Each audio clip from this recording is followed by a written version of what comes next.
Tila hindi lamang mga proyekto kundi pati digital records ng DPWH ang minumulto. Ang transparency portal kasi ng ahensya posible umanong na manipula. Narito ang exclusive agenda report ni Ian Maghanoy. Posibleng na manipula raw ang ilang data sa transparency portal ng DPWH tulad ng completion rate ng mga proyekto. Dahilan para ang ilan sa mga kontratang nakalista rito ay hindi nagtutugma sa actual project.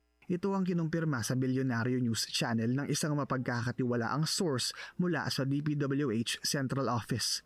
Kasunod yan ng pagkwestiyon ng isang abogadong complainant sa isa umanong ghost flood control project sa loob ng tinitirhang private subdivision sa Barangay San Antonio sa San Pedro, Laguna.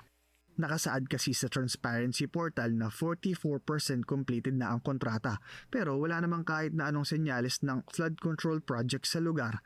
Sa patuloy naming pagsasaliksik, terminated na noong January 6 ang inirereklamong proyekto at aprobado ng Laguna Public Works 2nd District Engineering Office.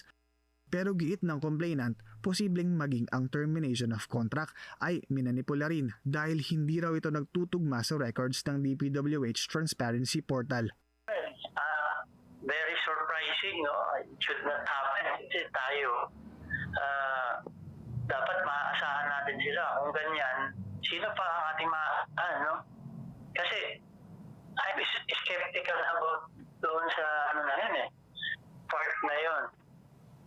Dahil, yun na nga, dapat maasahan yung information na ibibigay nila.